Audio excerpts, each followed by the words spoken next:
Where does this guy get to information? Looking like money, man. This is me, man. TV ain't got no temperature, dog. And it's the Lyrical Lounge. Lyric Lounge. What's good? It's your boy Matt. This is the Lyric Lounge. I got Jay. And we got none other than Mr. Cash. You know what's up. Man, I appreciate you letting us, interview you. Give the people, Oh man, I appreciate y'all for having me. This is the platform to be on. Yeah. Appreciate that for real.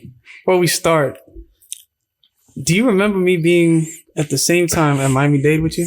I don't remember. This is like 2010, I think. I don't remember, but you're showing my age right now, though. Hey, I'm around that same age too, bro. So, all right, that's showing your age. We got to go back to 04 when you was first seen in Cali. Right. Oh man, that's right. We're gonna talk about that. We're gonna talk about that as well. Right. Definitely. Right. But at that time, it was like, if you think about it, it was like a little camp. Like I'm doing this little podcast thing. You are artist.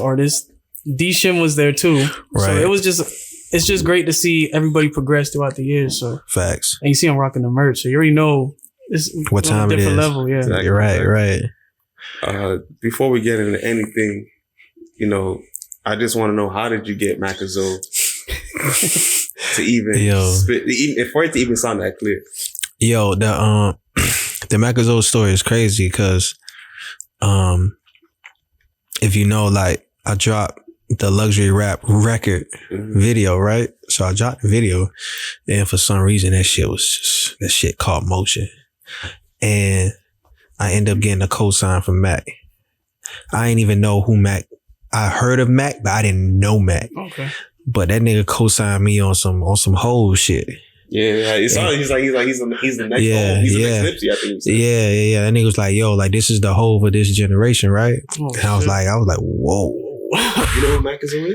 I don't. That's what I'm learning right now. All right, look. So like Macazo is like, when it comes to like a street legend in Miami, like when it comes to the Zoes, like he's that guy. Okay. You know what I'm saying? And he's locked up right now, but like, you know what I'm saying? It's always free Macazo to Macazo free. You know what I'm saying? He gonna always get love from me because he's the first cosign I ever got from the crib. Like nobody ever co-signed me.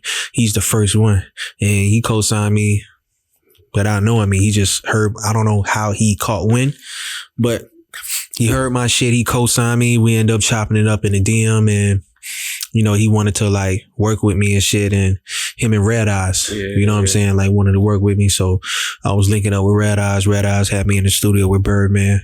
And just being a fly on the wall, and just I'm gonna let y'all know, Birdman is a genius, bro. You know what I'm saying? Like just being in the studio, not saying a word, not writing nothing, not recording, but just watching. Just being a sponge. And this nigga is a fucking genius, bro. You know what I'm saying? So just being around him for that short span of time, and you know what I'm saying? It's still like love, because just him posting that shit spawned a whole, I don't know what the fuck that shit was like a ripple effect. Yeah. You know what I'm saying? And it just went from there. So that's always my big homie for sure. That's crazy. Oh yeah, I wanted to talk about also it's something about you. Pause. That's crazy. It's just you sound like you was about to. Yeah, I was about to. Yeah, for real. I get no one need. No. No, but it's just the way you carry yourself, bro. I just think it's different. I even brought up you do your word of the days. You post you did Proverbs 18. I had to screenshot that because that was just right. It's just motivational shit. It's just the way you carry yourself is very professional. The music speaks for itself. Your brand speaks for itself. So it's just, how did you get to that point where you have this professionalism from the jump? Just through experience, you know what I'm saying? I never had a mentor. So it just comes from, like I was telling y'all earlier, just being a student of the game and learning from guys who I admire. And I always aspire to be great. Any name drops on them? I'm not even gonna name like the main guy. I think everybody knows who the main guy is, right? Oh. But you know, just watching the Kanye's, watching Nas, and watching even, you know what I'm saying, the bigs, and just watching whoever you think is great, I watch them and I study them. You know what I'm saying? So just taking notes and just taking bits and pieces of whatever I felt like applied to me and just applying it to myself and just practicing that along the way. So I think the professionalism came with time. It didn't come overnight. It just came with time. Yeah. You know what I'm saying? And not having a mentor, not having nobody to kind of like show me the ropes or show me the way. I kind of had to like learn yourself. Yeah, I just had to learn along the way. You know what I'm saying? So what you're seeing now is you're just seeing the final product of things that I've had to learn along the way. You know what I'm saying? And what I wanted people to, how I wanted people to view me as a person, but as the artist and just what I stood for, right? Yeah.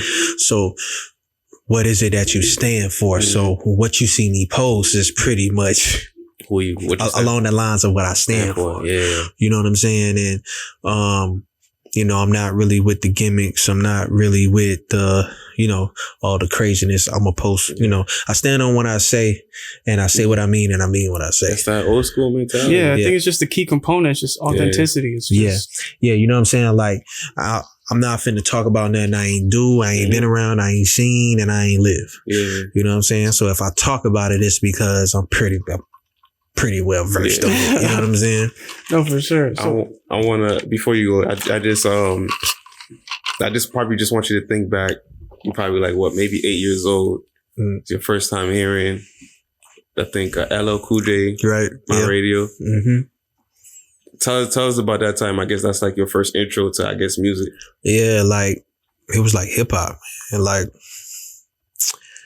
my dad, I say this in all my interviews, my dad was pretty much the person who introduced me to music in general, because he's the one with the record collection who played it all throughout the house. It wasn't just hip hop; it was just everything. Yeah, you probably got to go see his record collection. Yeah, like he still got it. Yeah, hell yeah, he still got it. We need some of those Quincy Jones records. Yeah, it's crazy, right?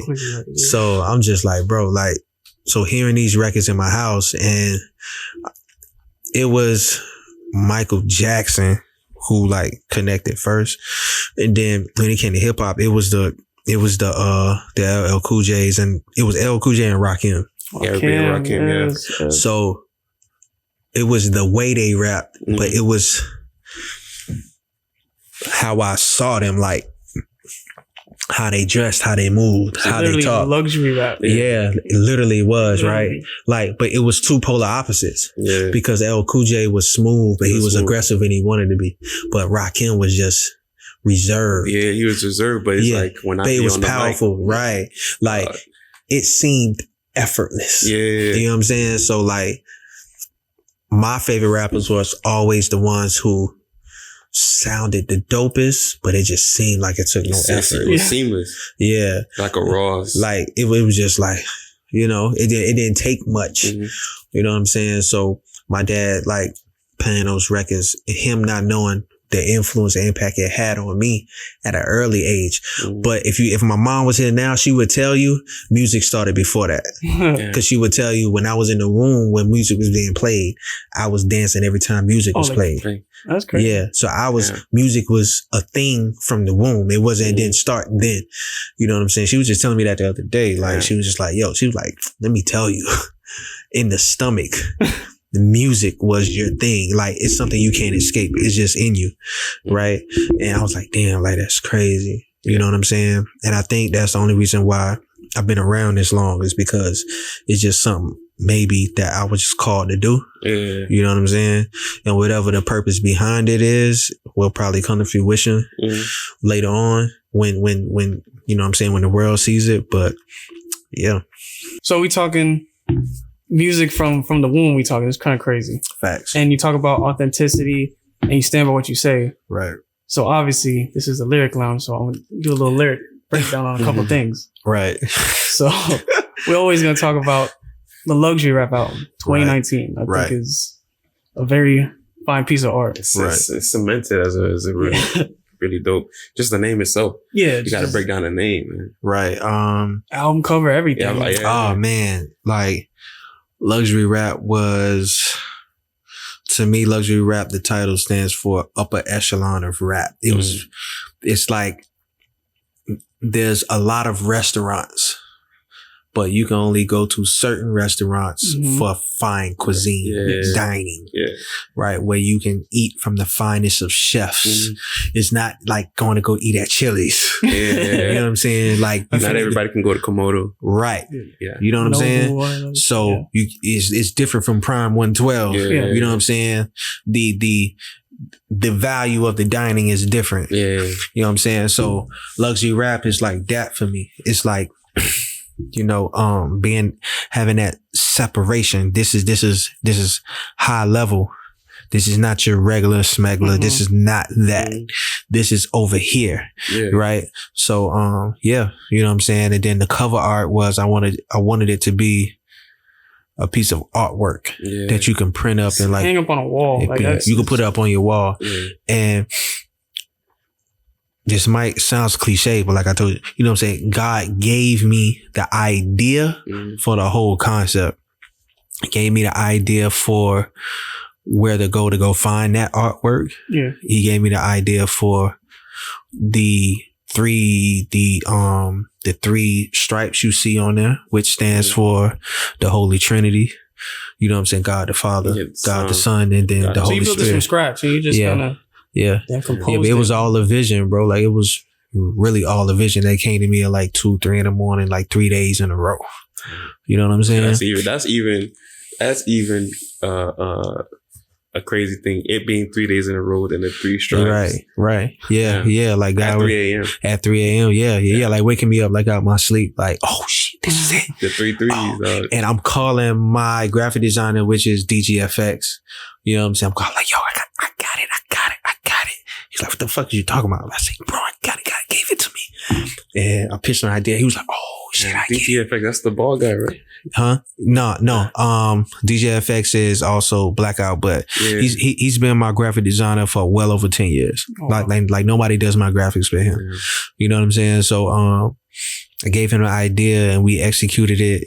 And for the love of the culture, it's like saying what you're willing, like, it's almost like dying on a cross for it. You know what I'm saying? But the culture represents the hip hop culture, just what I love about hip hop. I love it so much. I'm willing to sacrifice myself on the cross and say what I need to say for the culture, for it. You know what I'm saying? I don't think people really got the gist of what that meant, but I knew the meaning of it. You know what I'm saying? And just the artwork behind it, I just felt like it was just a beautiful piece of art. You know what I'm saying? Yeah. Hey, we're gonna break down some of these bars, bro. Let's go. Let's go. All right, so off of luxury rap, don't compare me to these rappers. They not a factor. I really know some trappers. You just actors. Associates or bachelors, we in the rafters. You slaving for your masters. We own our masters. Associates with a bachelor. That's crazy. That's crazy. That's like a triple or double entendre, right? Entendre, bro. Like, like just listening to it and trying to process it. I'm like, I mean, it's just 2019 too, so like, nah, but it's still so layered. It's still relevant, right? Just like I said, like from the beginning, wanted to out the gate let people know that I wasn't with the comparing to anybody. Yeah. Right? Like, as far as like music level, talent level wise, I just wasn't with it. So let's just get this out the way. Just don't compare me. Yeah. Don't put me in the same conversation with them, because I ain't them and they ain't me. You know what I'm saying? And letting them know that the people who I have been connected to, who I've been around, like, I really know some of those guys. Yeah.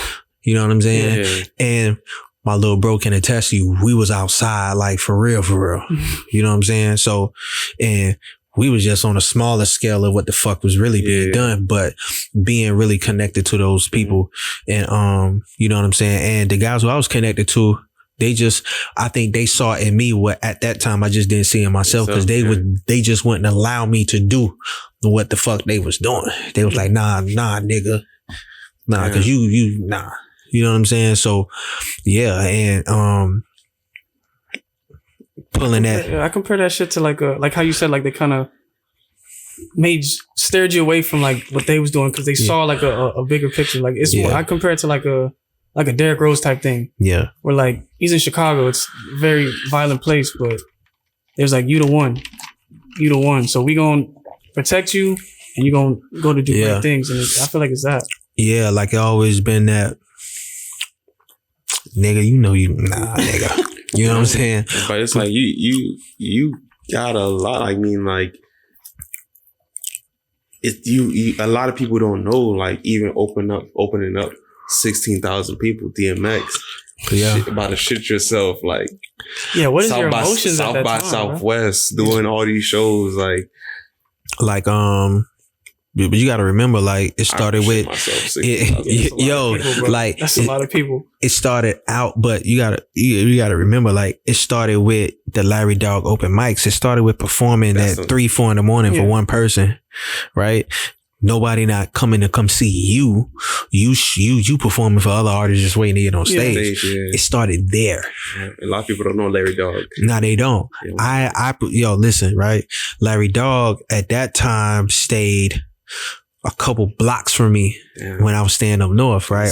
City. Nah, like off of 135th. You know what I'm saying? So I'm standing off of 135th. He's staying literally like 5 minutes away. And at one point I'm riding with him. He going to go to this coffee spot to go drink them. What them shits called? Yeah, like them shots of coffee and shit. Yeah, like Larry Dog can attest to this, right? So, I'm coming to all the Larry Dogs. And I'm performing at all the spots. Yeah. You know what I'm saying? Like, that's the groundwork. Like, so I pay my dues to walk how I walk and talk how I talk and move how I move. Yeah.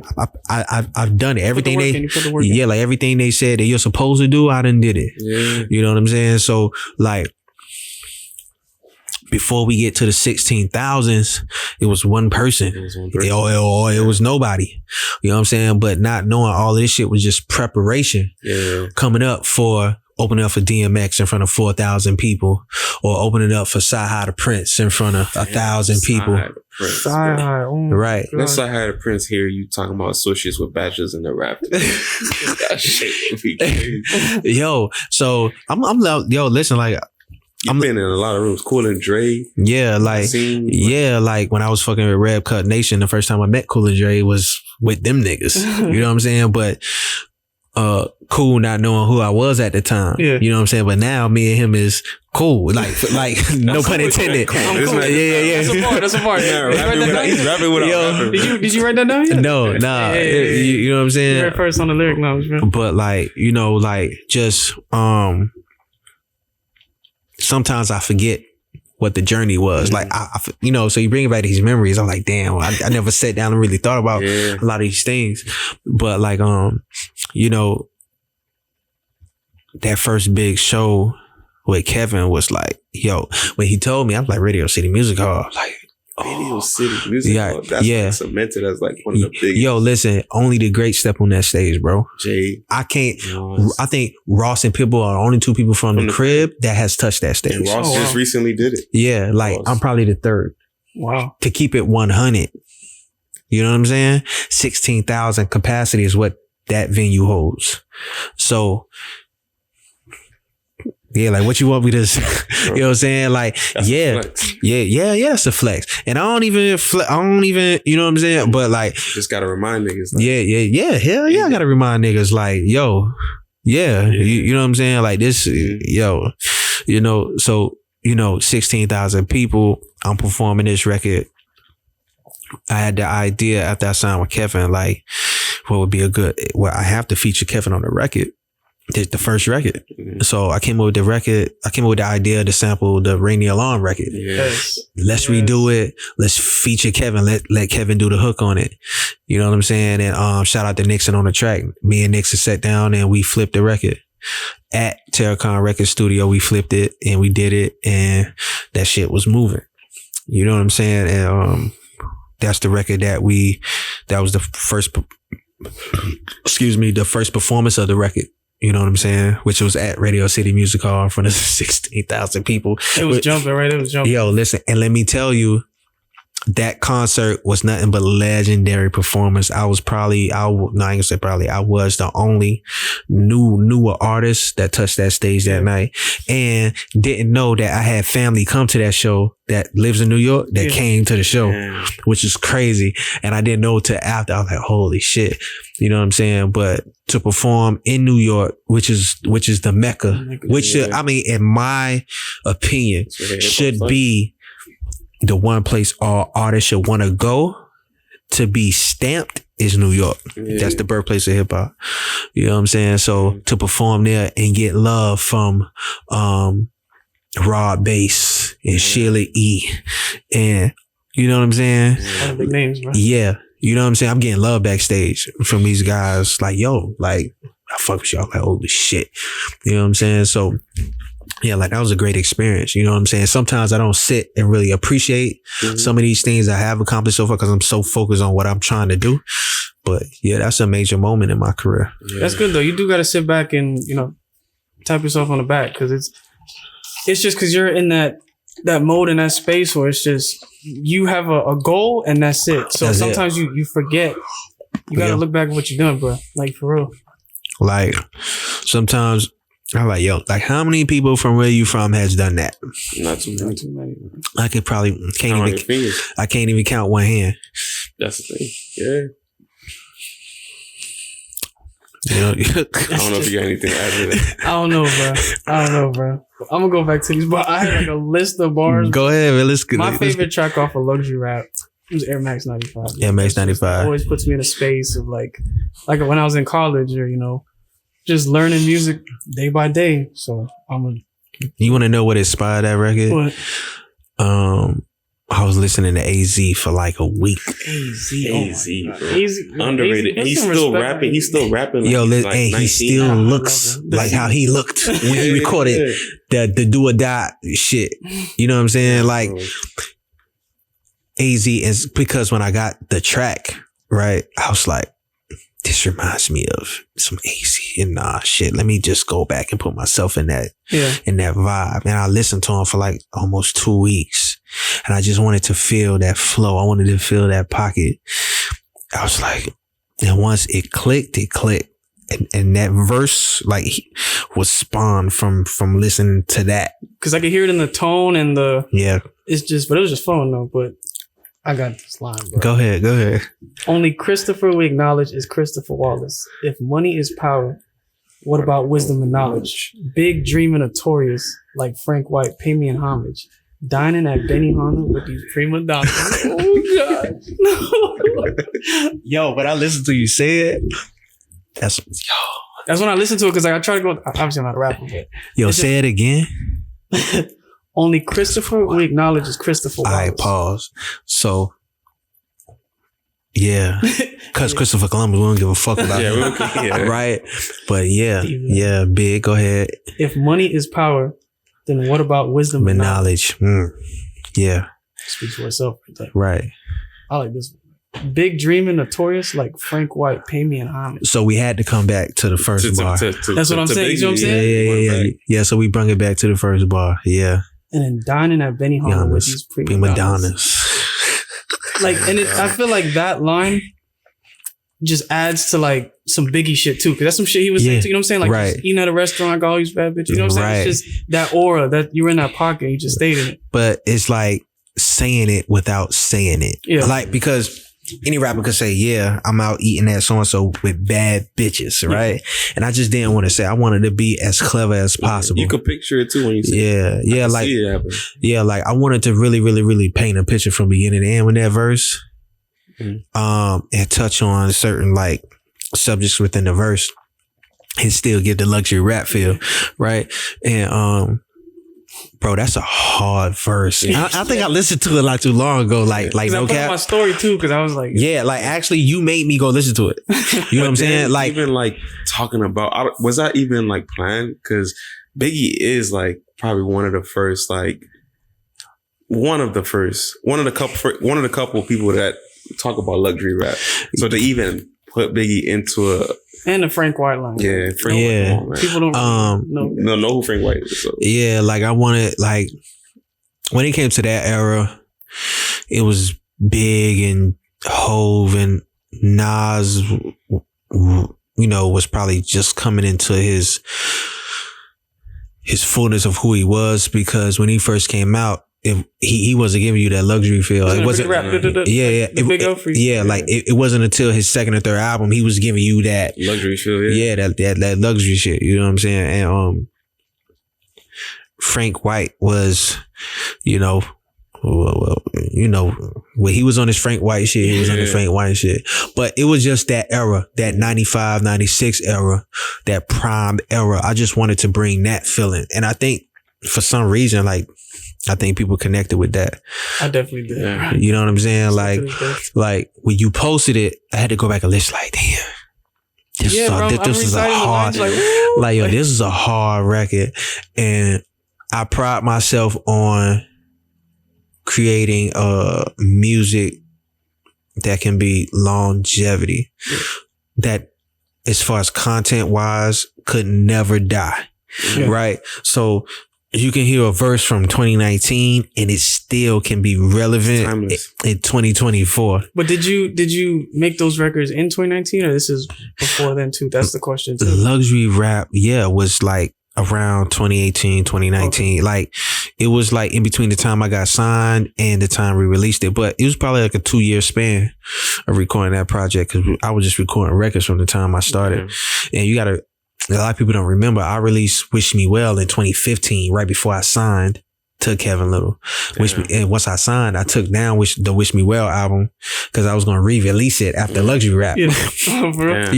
So I had a whole plan. I was going to re-release it with some new records and some of the original records. Yeah. You know what I'm saying? But we didn't. I released Luxury Rap and we was promoting that, and the whole Ring the Alarm shit, and pandemic hit, and I was gonna I had a decision to make whether I was gonna re-sign with Terracon or not. Yeah. You know what I'm saying? So that's why Wish Me Well never came back out. Damn. Yeah. I want to go just on your creative mind, just because I know Diddy says it a lot. Like if your creative is controlled, you could do whatever you want.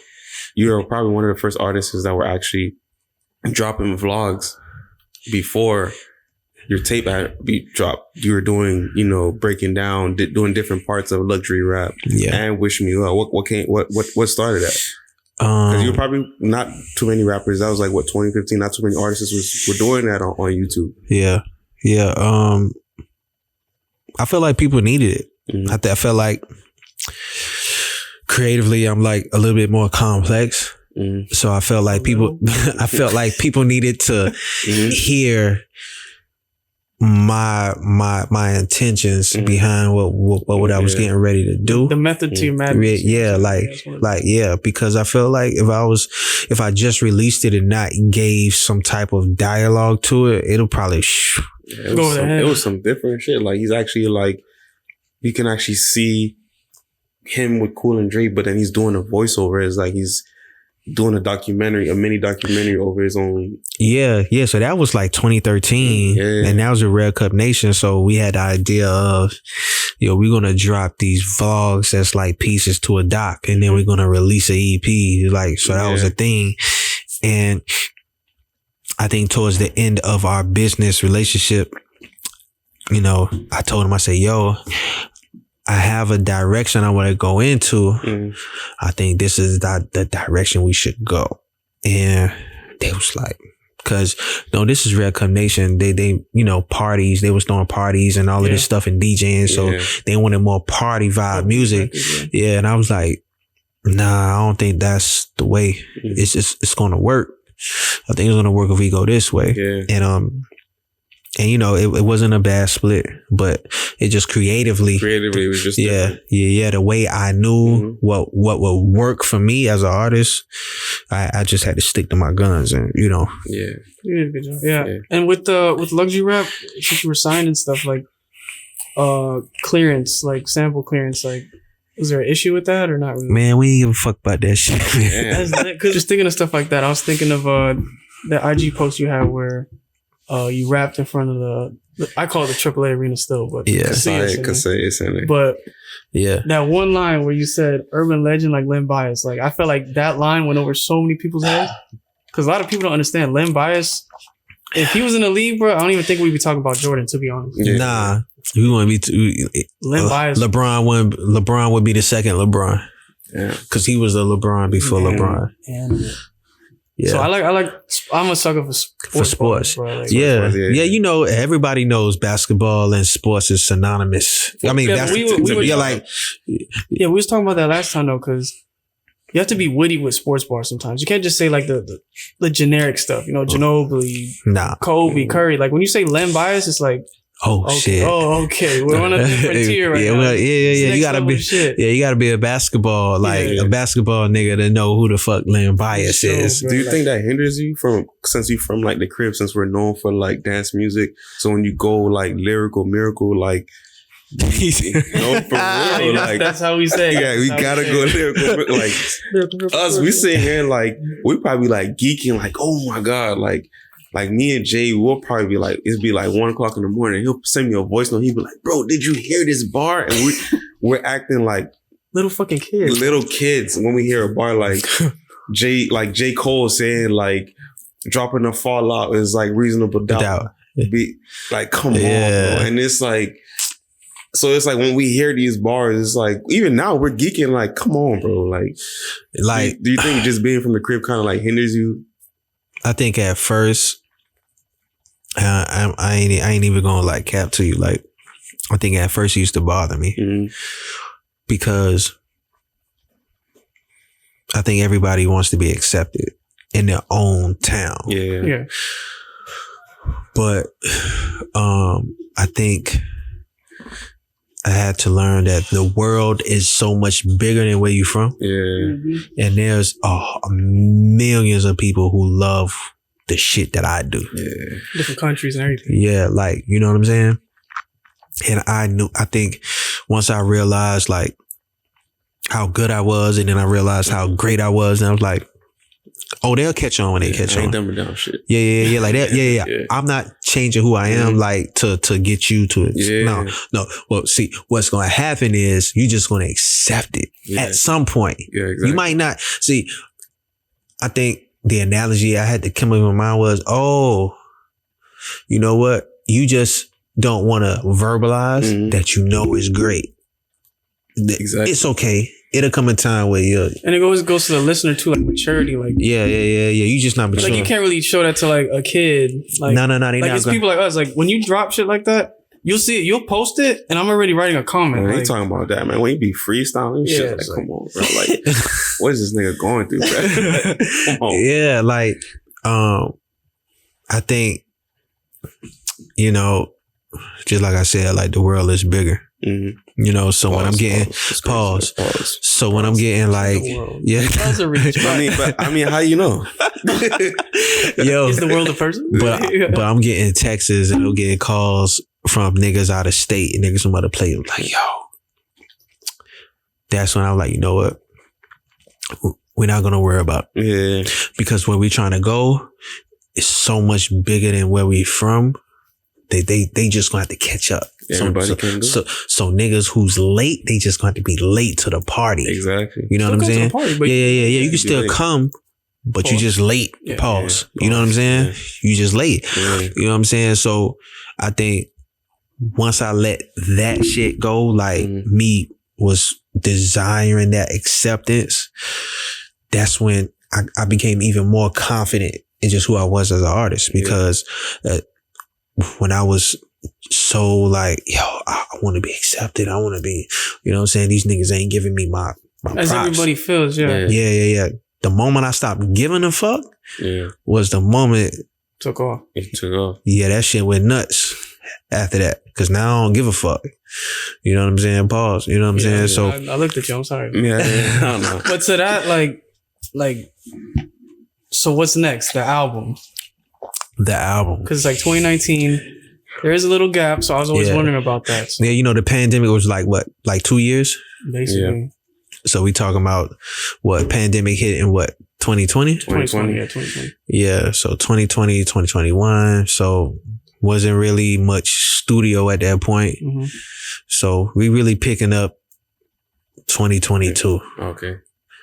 Okay, I feel You know what I'm saying? So back in the studio, 2022, we knew we had to be in album mode at that time. Yeah. The company is a baby. The brand is a baby. And we like, all right, so how do we do this? I think when I launched the Black Mogul store site, on that day, I dropped the Black Mogul theme record. Yeah. You know what I'm saying? I was like, I can't what I did. I was like, yo, none of these hip hop niggas ever dropped a theme for their brand. No. Well, only Jay-Z. No, not even him. You don't think no, that commercial PSA? shit he did with 50 wasn't a theme record.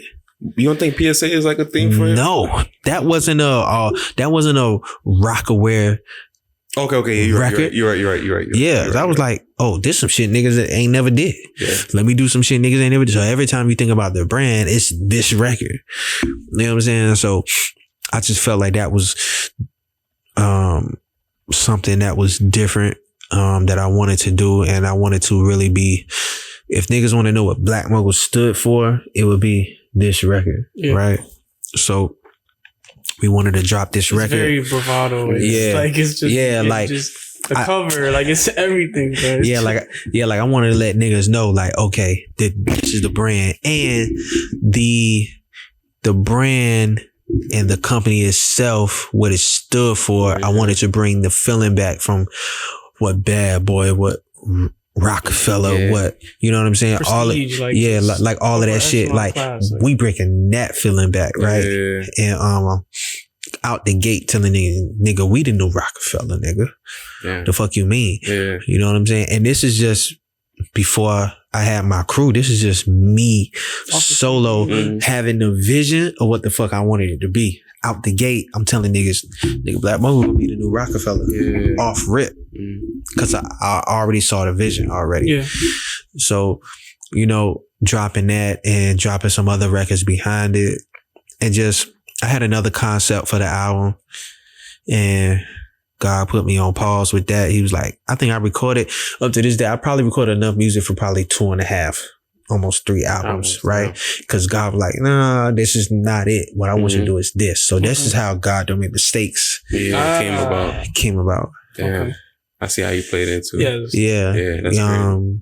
God don't make mistakes came about like in the midst of, I think God don't make mistakes came after I finished the first version of the album. Oh, okay. Damn. So the first version was done.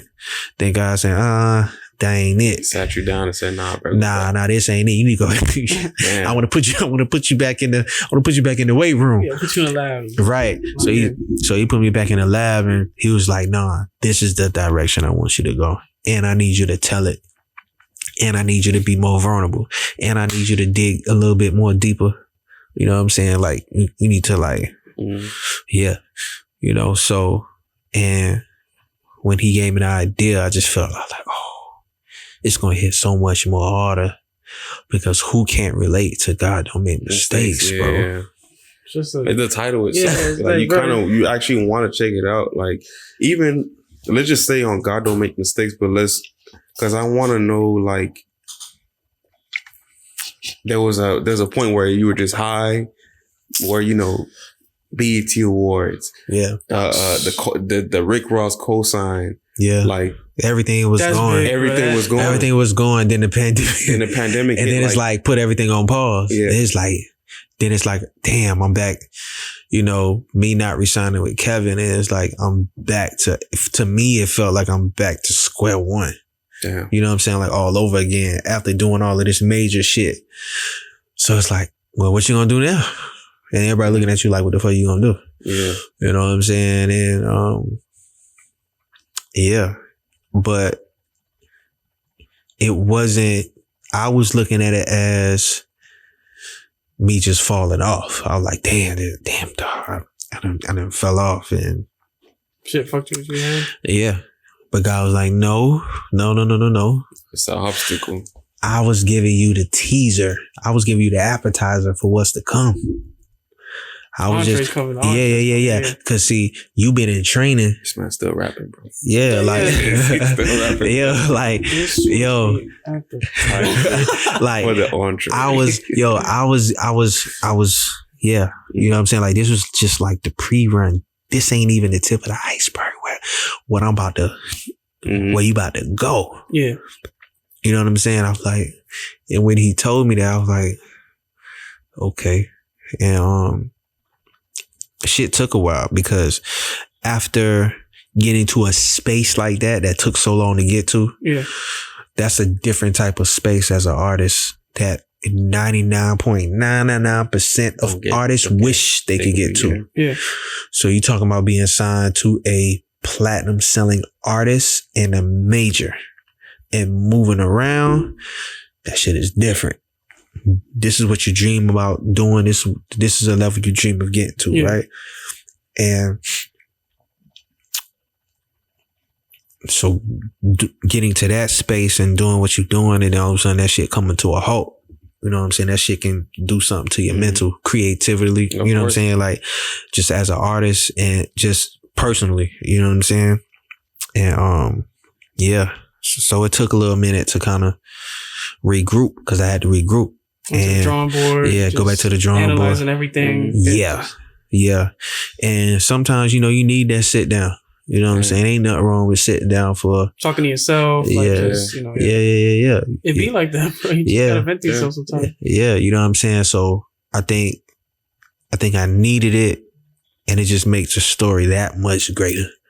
You know what I'm saying? Because the niggas who was out here moving around and shaking and baking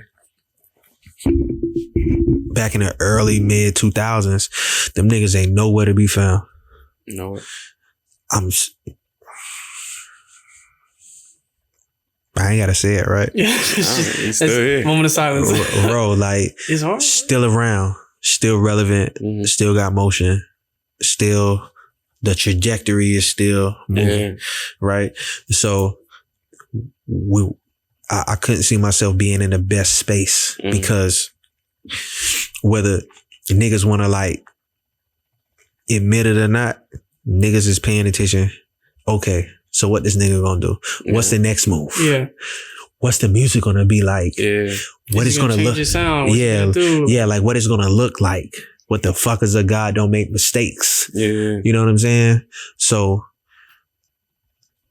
in this couple years, it's just me just building the anticipation of what we getting ready to do. Well, I feel like you're working on it in the lab, but then also so you go to the gym, do a family man. So it's like your headspace is like you're locked in. It's not like you out in the streets doing crazy shit. It's like you're locked in. No, we locked. Routine. Yeah, it's we locked in. Like family and children makes like, it's a different nigga gear. Like you coming out? Nah, nigga, I ain't coming out. It's not time to be outside. It ain't time. But when it's time to be outside, we outside. Yeah. It's not time. It's not time. It ain't time yet. But when I'm outside, I'm taking off the shirt. Yeah. You know what I'm saying? Like, I'm taking off the shirt. Like, and you know, we gave niggas enough time to eat. That's what I tell you. Yeah. We let other 3 years. Yeah. I sat back. I watched niggas eat, and we let niggas eat, and we let niggas do what they gonna do. Yeah, you know what I'm saying. And whoever was the man at the time was the man at the time. But we all know God don't make mistakes. God don't make mistakes. But when Jordan came back, when the 4-5, was he not who he was? Even with the 4-5, yeah. He still like. And he came back and lost to the Magic, but then next year I'm gonna get that. I'm coming back. Listen. Y'all ate that year? All right. Yeah, listen. He let niggas eat. Mm-hmm. But even when he first came back, even though he didn't make it to the chip, he still was who niggas knew who he was when he stepped on the court. Yeah. You kidding me? Yeah. Went from the 2-3 to the 4-5. Yeah, like niggas knew who he was. Like, yeah, so we let niggas eat, but we just let niggas know it's time the jersey back on. Yeah, the jersey back on. So with the God don't make mistakes, you know I'm gonna ask you. Yeah. I gotta hear that record that Alright, yo. beat I sent you. Yeah, like. Well, shout out to Rico too, because he helped me on that a lot. Yo, Rico was like, y'all put y'all foot in that beat, like, and when I got it, and I sent it to Ghost, I was like, and he hit me. I sent the beat to Ghost. He hit me back, and he was like, "This is it." And then he was like, "I need to hear your verse." Usually, nobody hears my verses first. Okay. Yeah. But because I have so much respect for him as an artist, me and Ghost. He's really a ghost, bro. Listen. I don't think I've never seen his face. Me and Ghost Rider, me and Ghost Rider is like, I like to compare us to Bird and Magic, Jordan and Isaiah, competitively. It's in the battlefield, but outside, but that's my brother, and we talk a lot. I call and check up on him. He call and check up on me. We conversate, we communicate, like on some real shit. But it like that's my favorite rapper from the crib. Damn. Period. Hands down. Ain't nobody fucking with him. His pen is like his credentials. Come on, yeah. Like, I don't think niggas give him enough credit or niggas give him his flowers that he's deserved just to come from here. Just that po' boy side alone. Like, listen, just his po' boy run. That's it. That's all you gotta say. Just po' boy run. To being the first nigga to sign to Jay from here. Yeah. Yeah. So he's really a ghostwriter though. I've been waiting for the right moment for us to do something together, but like a joint project. Like just to do a record. And but I think other people, I think the fans of the music also like wanted to hear that. You know what I'm saying? Like they wanted. I think they've been wanting this for a whole, you know what I'm saying, for a long time. And when I sent him the record, and he finally was like, yeah, this that one. And when he asked my verse, I was kind of reluctant. I ain't even gonna hold you. So when he see this and he just on some artist shit, I did not want to send him my verse because I was like, "Yo, no, nigga, you're not gonna kill me on my own." Yeah, like you gonna hear my verse and you gonna have one up. Nah, but it's not gonna be a joint piece. Cat. But I sent him a little voice note, and damn, let me see. We getting an exclusive. Yeah, I'm finna show y'all. Hold on. I'm finna pull it up. Yeah. Exclusive. Yeah. Hold up. I'm finna show y'all his reaction to the verse.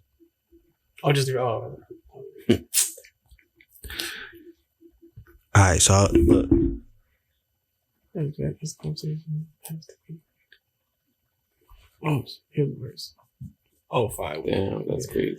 All right, so this is probably gonna be one of, even though it's a like I'm gonna use your term, Lyrical Miracle records. Yeah. It'll probably be one of the biggest records, just hip hop records on the album, just because of who's us two coming together and putting this shit together. I think is. I really want to hear it, bro. I want to hear it. We haven't jumped in the stew yet, and I'm letting him marinate, and you know what I'm saying. But we about to jump in the studio soon, and we gonna lay it down. Like I think I probably got a couple more songs left.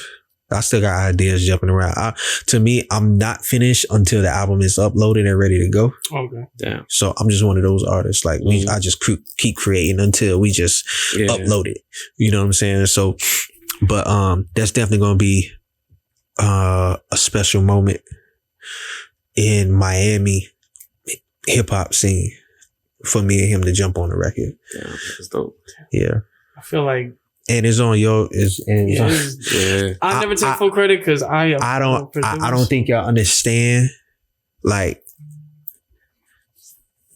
how special that moment is. But for you two to be like newer producers coming up and to have this moment on your record, I don't think you understand. I don't. How really crazy it is because me and Ghostwriter is top 2 coming from. I'm not even from down south, but like. let's just say coming out of the city, like if you want to say top 5, you can't mention top 5 without mentioning me and him.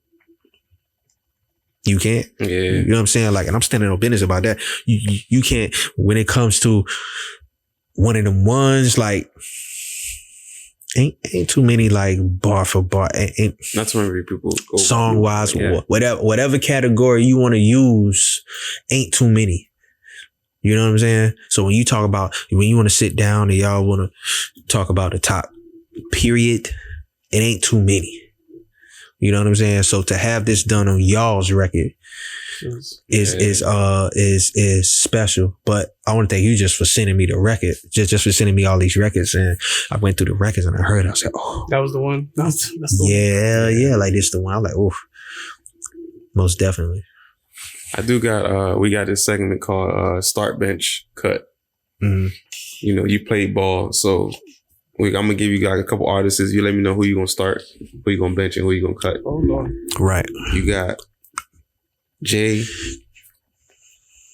You got Eric B. and Rakim. I had nothing to do with this. And then you got Nipsey. Who I'm going to start? Who you going to start, who you going to bench, and who you going to cut? How many starters do I get? No, it's just 3. You can only start. You only can start bench 3. Yeah. Oh, so shit. Who you going to start? Who you going to bench? Damn. I pleads the 5th. Damn, doggy. And it just depends. Like, you know, you probably just like somebody just do the relevance. You cut them, do the relevance. You bench them, do the relevance. It's just however you. It's just your opinion. Just your opinion. I'm starting Hov. Okay. I'm out. And then there were 2. I'm out to cut Eric B and Rakim. Okay. And I'm benching Nip. Okay. Damn. That's crazy. Yeah, that's crazy, but I had to. Damn, bro. Tough decision. Yeah. But you're the coach, so yeah. If you want it, you want Jay to give you the 3-pointer. So yeah.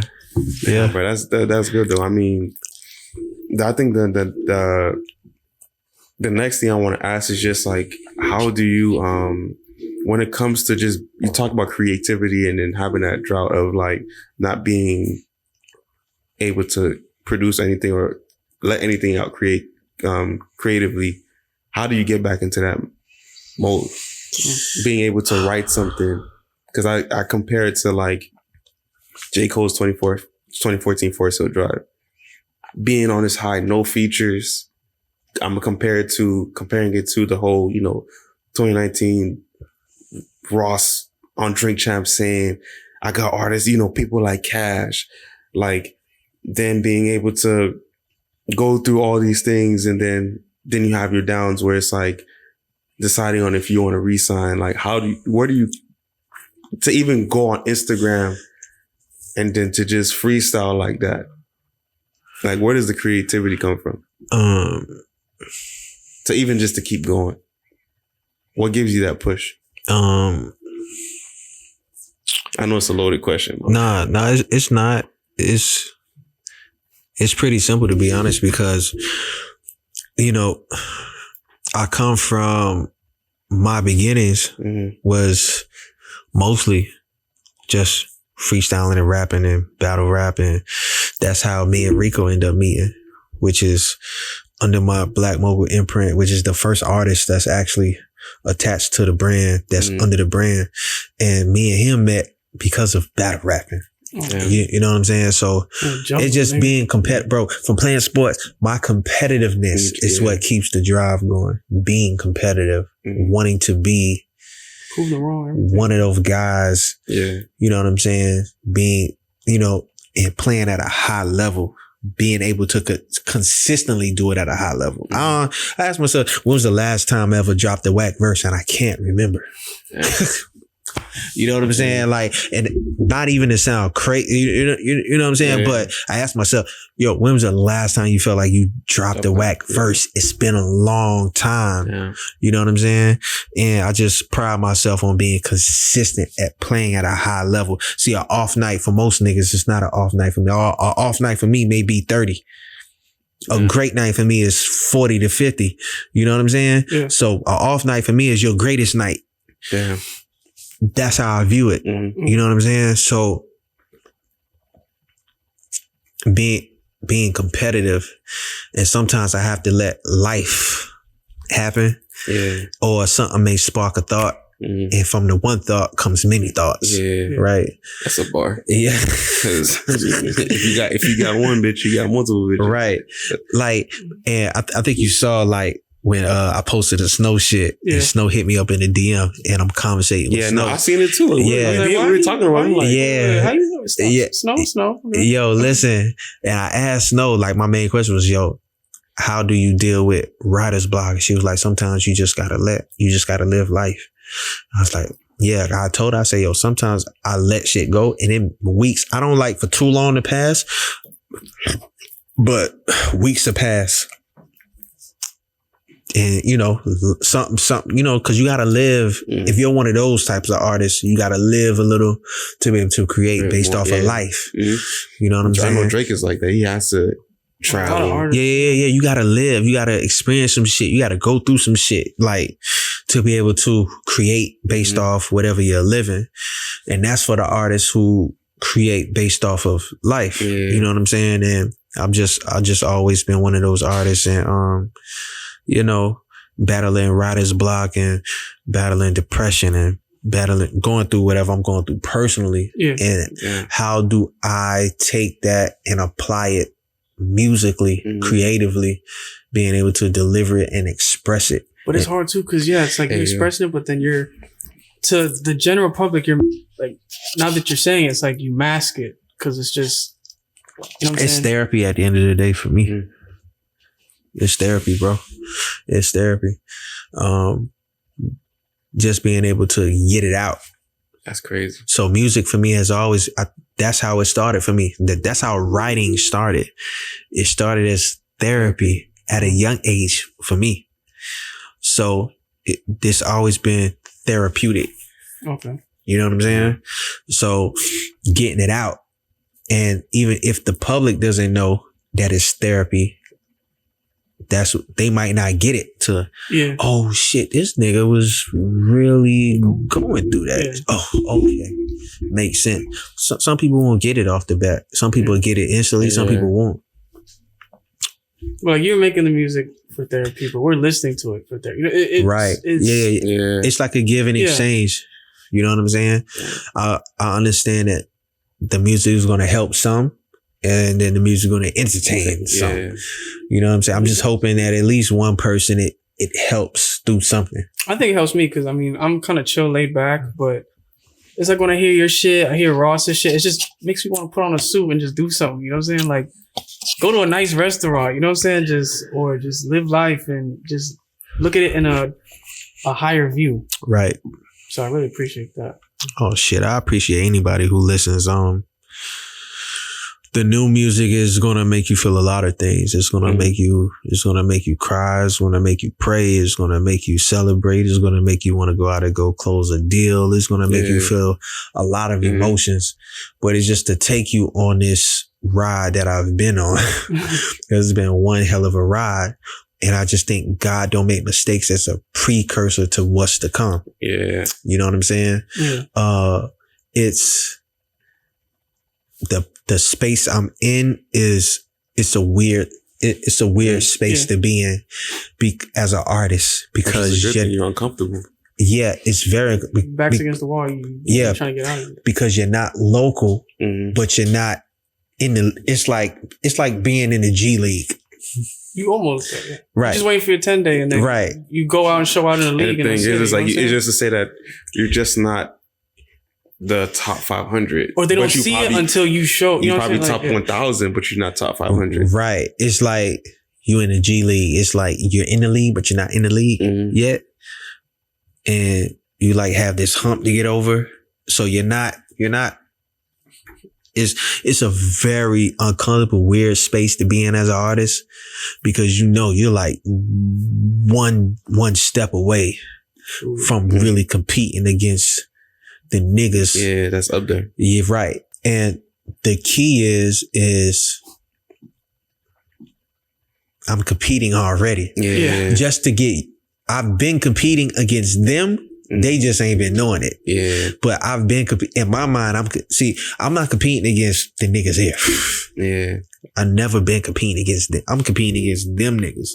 Every time I'm there in my mind when I'm competing. Mm-hmm. If Cole was in here right now and we're doing a song together, you give me your best 16. Yeah. Every time. So this how I see it, right? It's so supposed to sports. Right. So when I get there, it ain't gonna be nothing because I've been competing. Nigga Cole, I've been in my mind. I've been competing against you the whole time. Yeah. You know what I'm saying? So I've been preparing myself for you, and you out the gate. Because who knows how long your run is gonna be? Yeah, exactly. That's right. If my run in the league is 2 years long, it got to be the greatest 2 years. It got to be a great run. You know what I'm saying? But it got to be one of them runs that's it's unforgettable. He gave them niggas hell for 2 years. Mm-hmm. You know what I'm saying? Because who knows how long you're gonna be here? Exactly. You know what I'm saying? Like, so you just got to be ready when your numbers call. That's true. I know Jay got to get into one thing. I just being from the crib, like, I mean, I just, it's not even a question. I just know that it's inevitable just for people to just, when you drop, God don't make mistakes. It's just the name alone. It's one of those. Yeah, it's one of those. Like, yeah, it's just one of those. Man. When I did the freestyle on Super Cindy shit, right? Yeah. One of her questions was, "Oh, are you a gospel artist?" And right? Oh, wow. And Super Cindy's like my sister, right? Yeah. So I'm like, so I don't put titles on what type of artist I am. I just create whatever I create. But whatever box you want to put me in, whatever it means to you is what it means to you. But you can't put whatever God has given me to say in a box. Yeah. Is the gospel in my music? Most definitely. Definitely so. There's a lot. It's definitely in it. But it's a lot more in it. It's a combination of a lot of things. Yeah.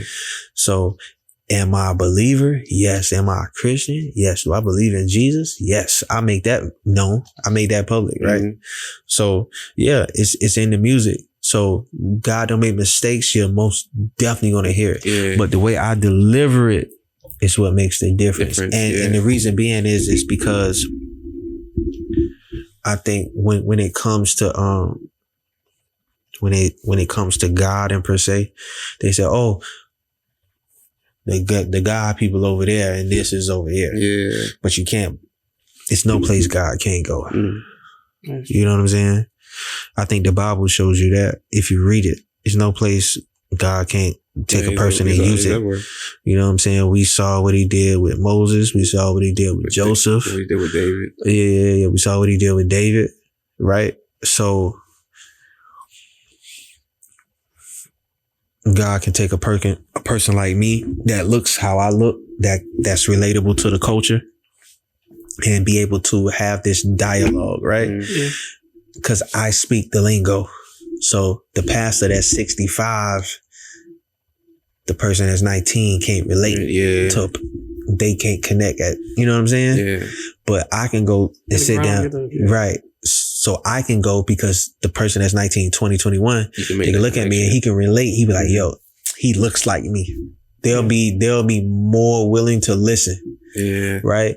And because I speak that lingo, I can deliver the message in a way that they can accept it. That the pastor can't. You know what I'm saying? So that's just what it is. You know what I'm saying? And I think that's the path I'm on.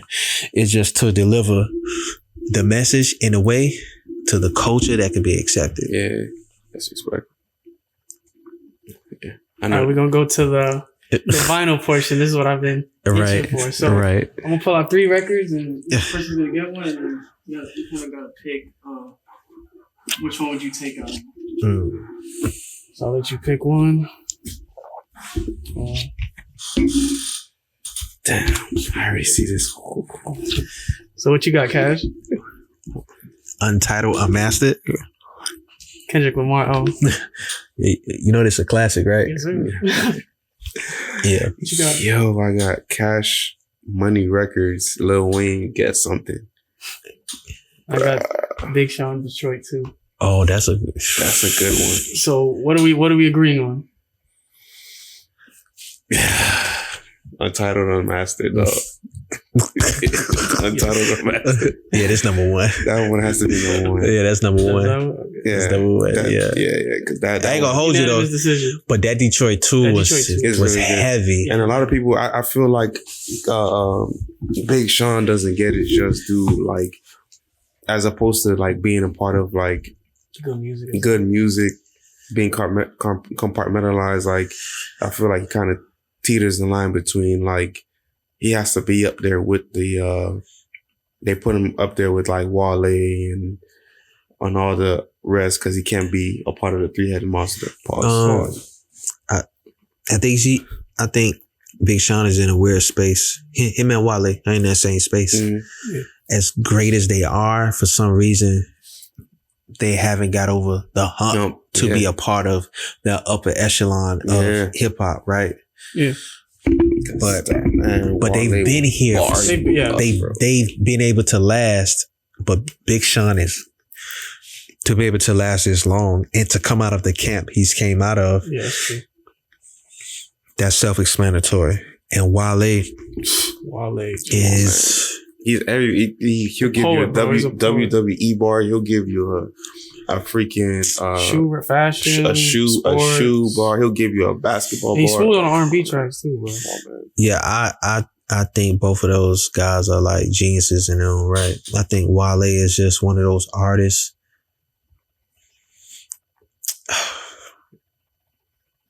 That people won't appreciate the greatness until after he stops. Yeah.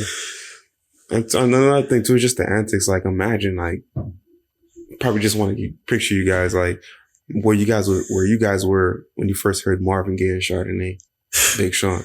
When that first came on, you like, whoa, yeah, the Finally Famous, bro, come on, Finally Famous by itself, bro.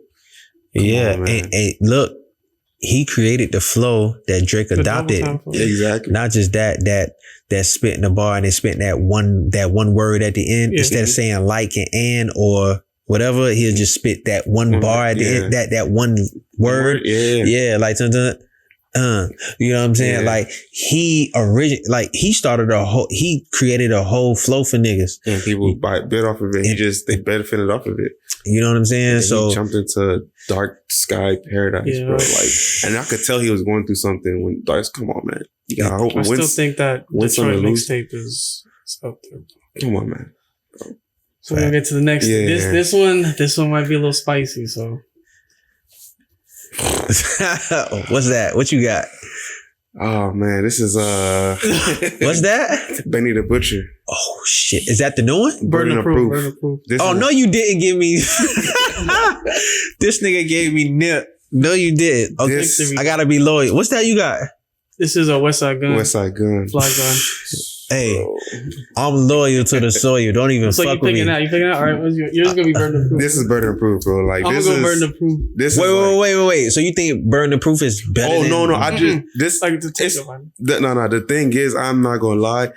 Yo, rest in peace, Nip. But this right here is a great body of work. It's a great body of work. Like this, there's not too many. There's not too many albums to me that's like skipless. You got like Future, Dirty Sprite 2. Yeah, DS2. DS2 is like, you can't skip. I mean, this Colossal is probably like the only song I hate on there. Yeah. But like, is this Burden of Proof and Mastermind by Rick Ross? Other than that, yo, Mastermind come on, bro. That shit is like, dog. Like, yo, that was such a great body of work. Bro.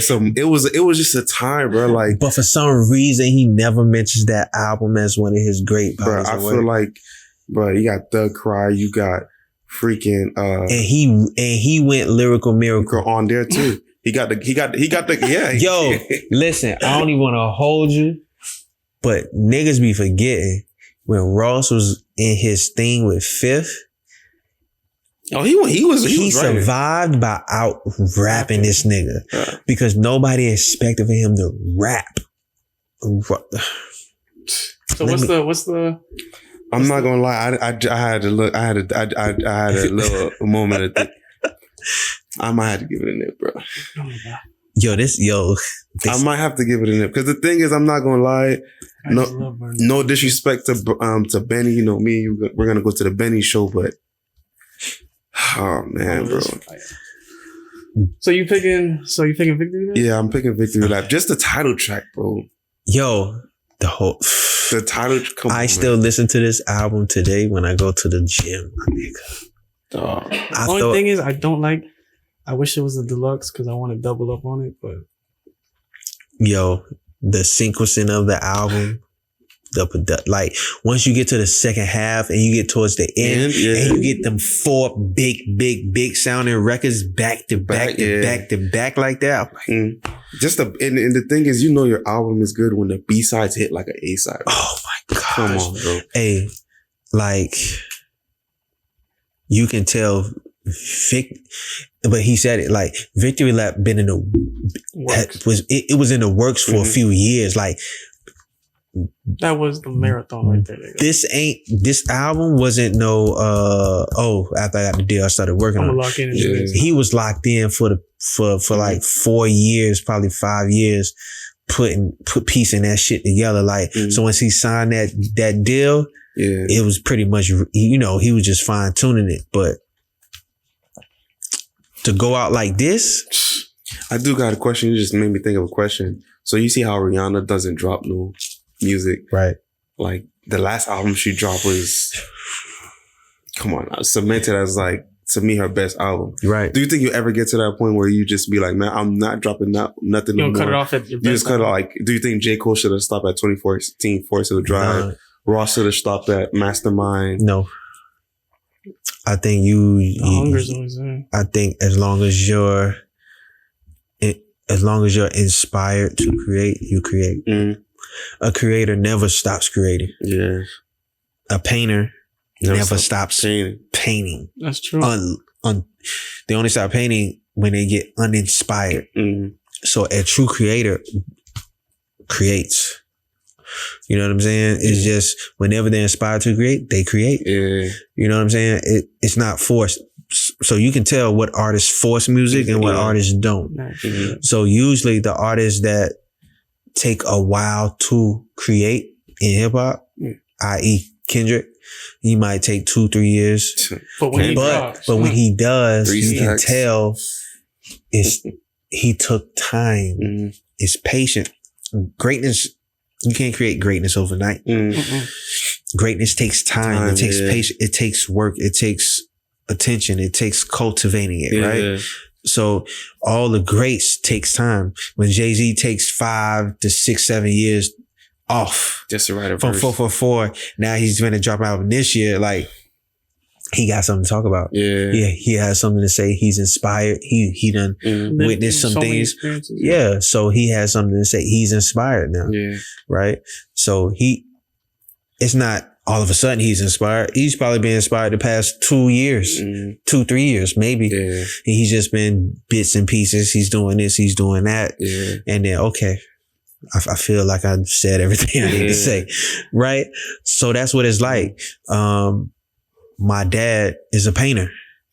He's an artist. He paints. When he gets inspired, makes him crazy. It's like a white hot space. He go into this mode where he might paint 10 paintings in a row. Damn. Like back to back. And it's in a short span of time. Right? So it's like, I'll be looking at it, I'm like, that's a space as a creator that when it's like in sports, if you're a basketball player and you ever been in that space where you can't miss, the goal gets this big. Yes. It's like that for a creator. When the goal goes from this to this, you just green. I don't give a fuck where you shoot the ball from. That bitch going in all net every time. It's not even a heat check no more. It's just like, bro, just touch the ball, bro. Bro, listen, it's a space where it comes. So whenever I get into that space, it's like a spiritual experience, because the shit I think of when I'm in that space and I listen to it after it's like recorded, it'd be like, what the fuck made me think of that shit? How did I think of something that can mean 3-4 different things in one or two lines. Bro, I'm like, oh my God, bro. Like, listen, I can't say from, he can't. I'll go back and I'll listen, bro, listen. I'll go back and I'll listen because I don't listen to my music often. Yeah. I give it space to breathe. But when I go back, I'm like, whoa, what the fuck made me think of that? Damn. Bro, because I'm just a fan of music. Yeah. So when I listen to myself, I'm not really listening to myself. I'm just listening to the music to appreciate it. So I'm like, yo, that's some crazy shit. What the fuck made me think of that shit? Damn. And sometimes I might catch something else that I didn't catch when I wrote. Like, have you ever felt that shit? Yeah, okay. Exactly. Come on, we just talked about it. 444. You said like when you first listened to it, you were in one different space, and then when you listened to it, I thought you were talking about like when you write. I was like, no. Listen. When you listen to music, have you ever read the Bible, right?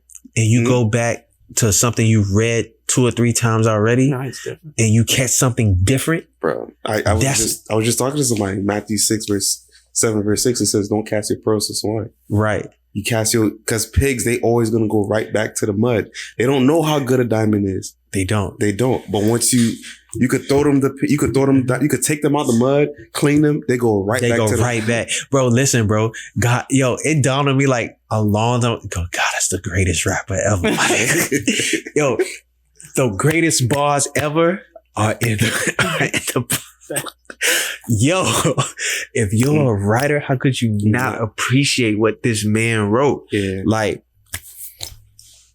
sometimes I read out like, oh, this man is so. I get a lot of bars from the boat. A lot of inspired bars come from reading the Bible, bro.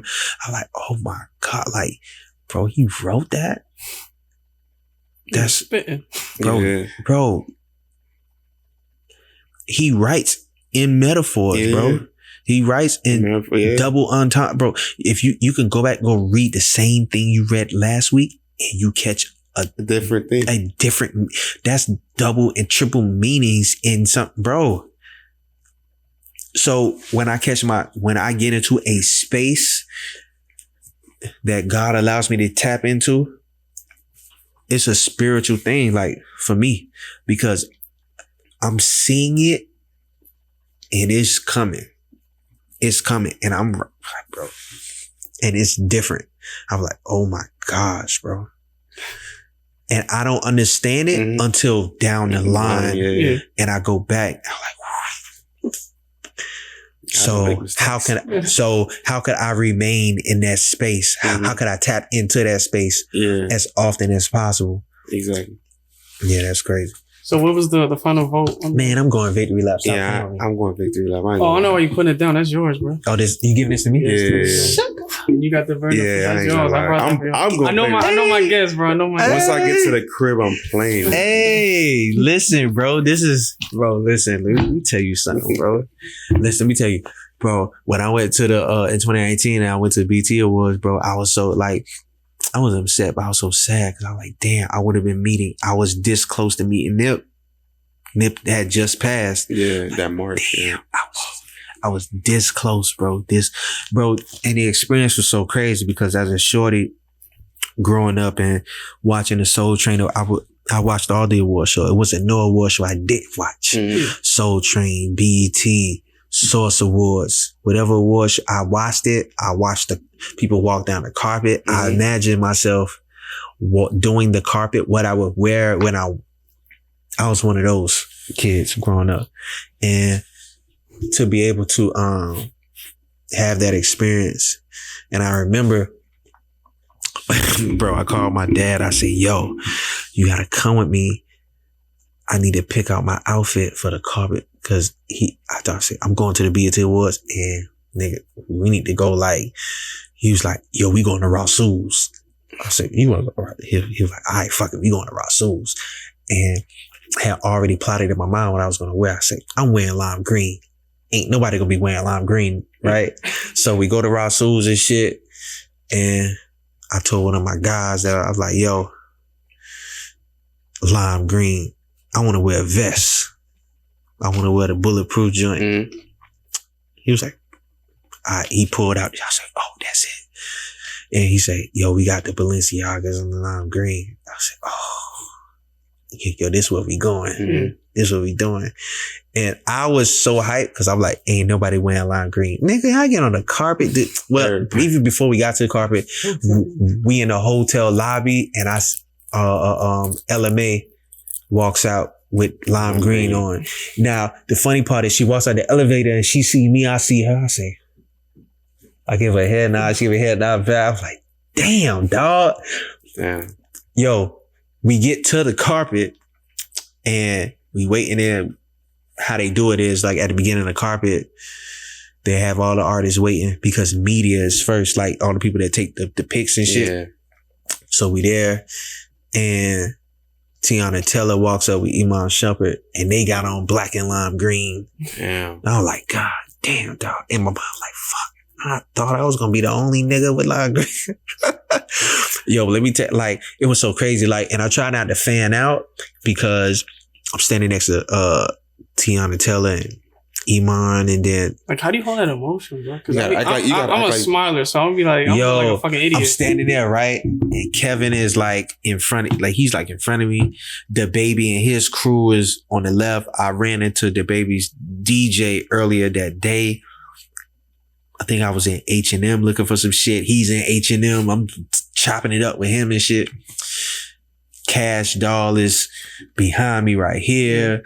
What's her name? London. London? No, the rapper chick London from the UK who signed to QC. What's her name? The light skinned chick. Damn. The pretty light skinned girl. What's her name? London. Something. She's standing behind me and shit. Black China to my right. Like, I'm there. I'm like, fuck. Should I pull out my phone? This all going through my head, right? I'm like, should I pull out my phone? I'm not gonna pull out my phone. I gotta act like I've been here before. I can't do it, right? Yeah. So I'm standing there when Tiana telling them pull up. We chopping it up. She like, y'all want some mints? And I'm like, shit, hell yeah. She gave everybody mints, right? I'm like, oh my gosh. She gave me a mint, my nigga. Yo, listen, I'm in my head and I'm bugging. Yeah. Right? So we start the carpet. We walk the carpet behind the Baby. And after we took the pics for the media and shit, I'm walking next to Mary J. Blige and she was looking like an angel floating on the carpet, my nigga. She looked, bro. She was glowing. And I said, oh my gosh, Mary, you look so good. And she was like, thank you. Oh my God. I like, bro, it was like, it was the craziest shit ever, my nigga. Like, it's still surreal when I think about it. Like, sometimes when I think, I'm like, that shit wasn't real. I had to dream that shit. I had to, like, just do it, like, because while I was in that moment, I'm like, bro, I'm from the crib, bro.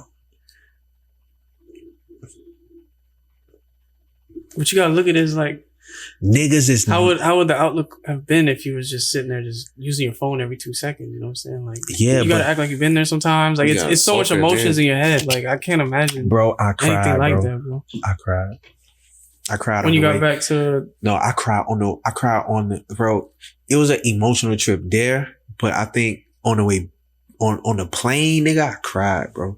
I cried on the way home, bro. On the flight. Damn.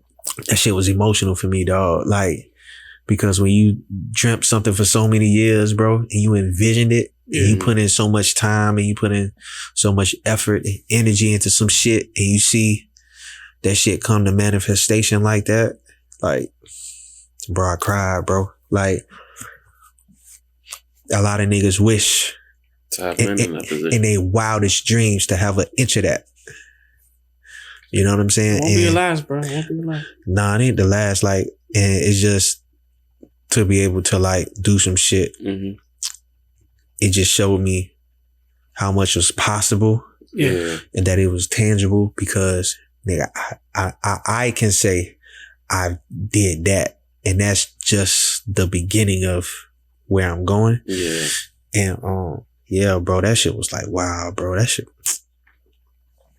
Touring overseas to the UK was wild in itself. Like going to a whole nother country. And they know your music.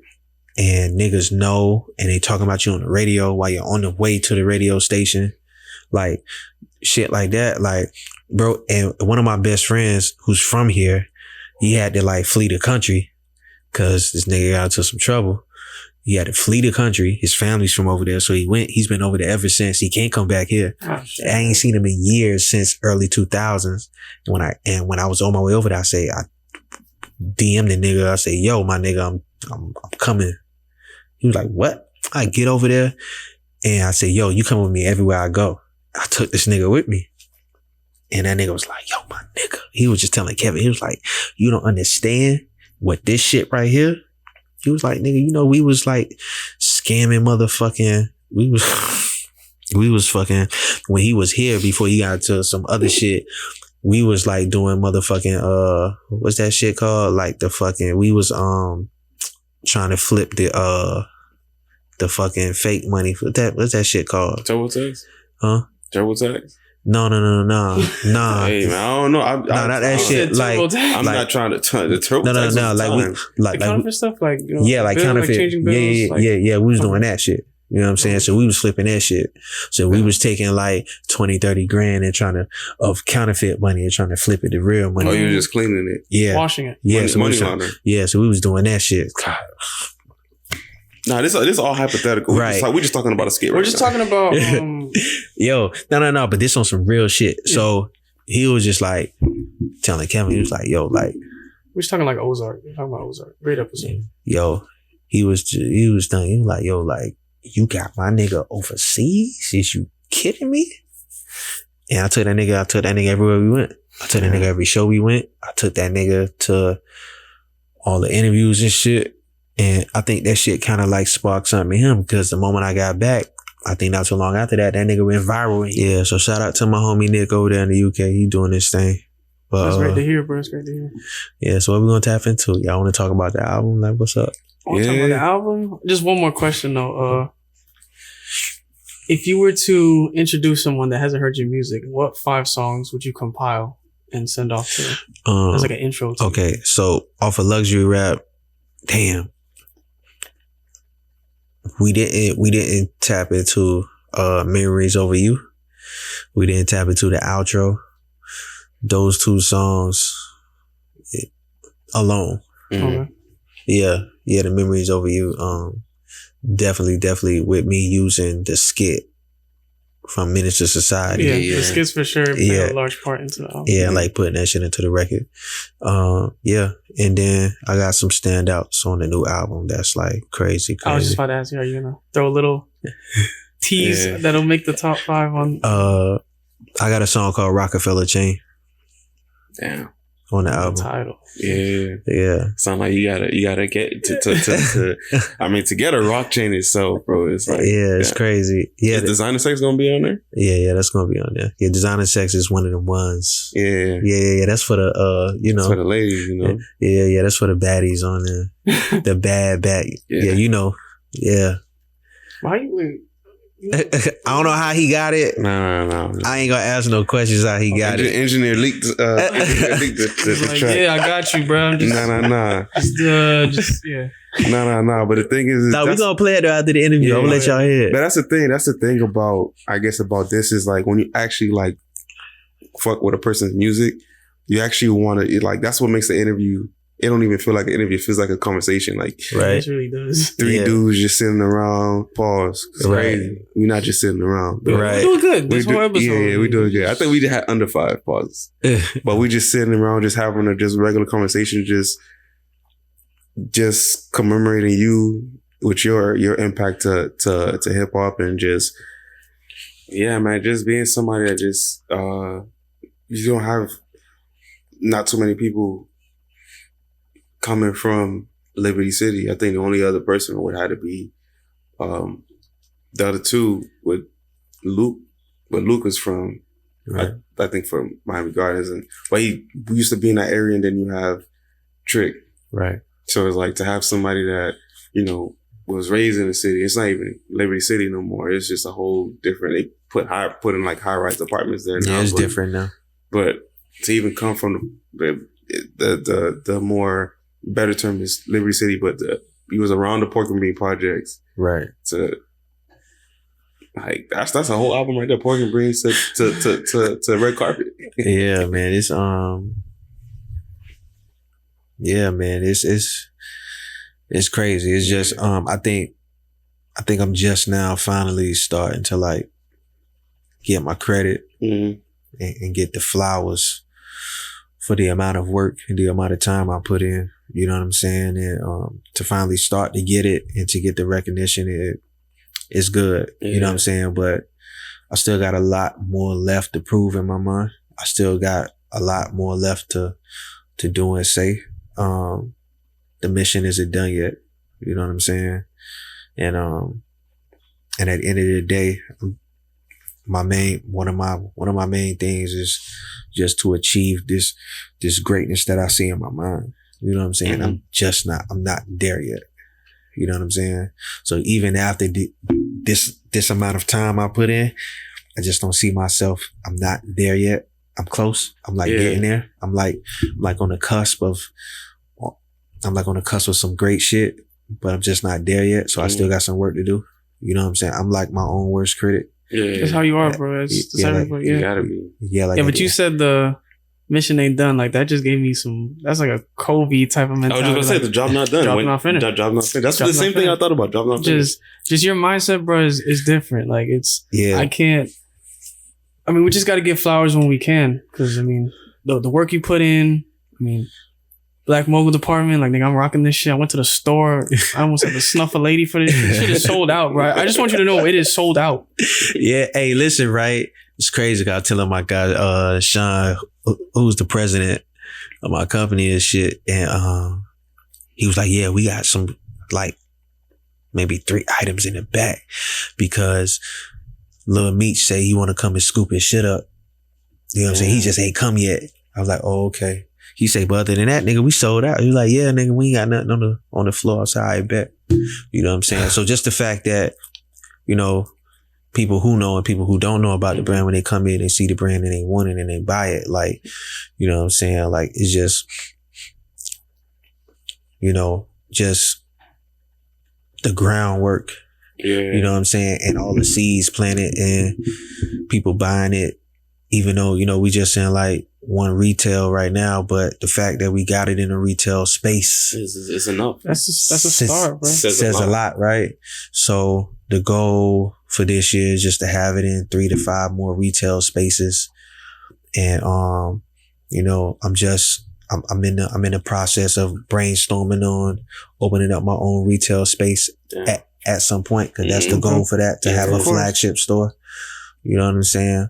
A space where people can come and it's just all Black Mogul products. You know what I'm saying? Yeah. And stuff like that. But yeah, we building, man. We growing, and it's just one brick at a time. You know, and just like I said, like just this vision of recreating and doing what Bad Boy and Rockefeller kind of like started, right? Yeah. And what Master P and No Limit did. You know what I'm saying? Like Master P was really walking around in all No Limit gear from head to toe. Nothing. It was just No Limit. You know what I'm saying? So his product placement game has always been stupid, crazy. And just watching that, like being older now and just seeing what he was doing then was really ahead of his time, and just taking that and just applying it in a 2024 mindset. Yeah. And, you know what I'm saying? And like Nip said, you know, being vertically integrated, you know what I'm saying? Being able to take this brand and scaling it and branching it out, you know what I'm saying? And being able to build like that is just something that I'm in the process of doing, and just really trying to like, make history, you know what I'm saying? With this vision, you know, and, yeah, man, I enjoy the process of it. You know what I'm saying? It's definitely not easy, but watching something grow. You know what I'm saying? It's just the fun part, bro. Like this is the fun part. Cause once you get to the point where you're making all the money and shit like that, this is the fun part, bro. Like trying to figuring it out, how to get this shit to get to where it needs to be.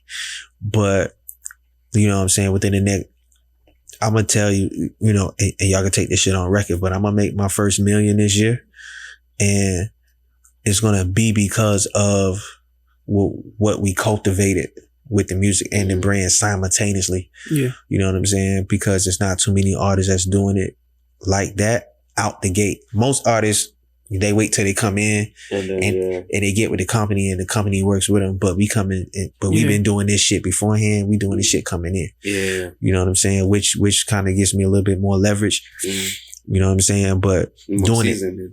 Right. You know what I'm saying? So we doing this shit with pennies and we doing it with the scratch that we got. You know what I mean? Gold. Right. You know what I'm saying? So just to have people like you drive to the store, like, yo, I need.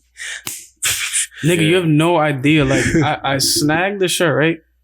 She saw me buy it because, like, I was like, is there any other sizes? And then she got the hat from the back, meaning, like, she was holding some shit, like, for sure, because the shit's selling. So, because I was like, I'm looking for a hat. And she's like, all right, we got like one in the back. I was like, the purple one? She's like, like I like supporting local artists just whenever I can, bro, because it's hard. It really is hard. And it's like, pause on that. I get it. Big pause. But it's like, but it's like, I like moments like this where I can sit with Matt and yourself, and I can like bless you with a vinyl record, like a nip record. Yeah. To where, you know, it means something. It's something of substance. Like, right. Like I live for shit like this. Like I can't rap, but I always tell people, you're the chef, I'm the food critic. Right. And I'm always coming back for more. Pause. Yeah. Right. You know what I'm saying? Like it's things like that where people get too far away from the music and they just hear it just to hear it. I hear it because I want to know the story, like the come up. Like I'm growing with you at the same time. Right. Pause. Right. But you're on a roll. Oh, you on a roll, my God. Yeah, I'm going crazy. But it's just I don't know, bro. I'm just proud of you.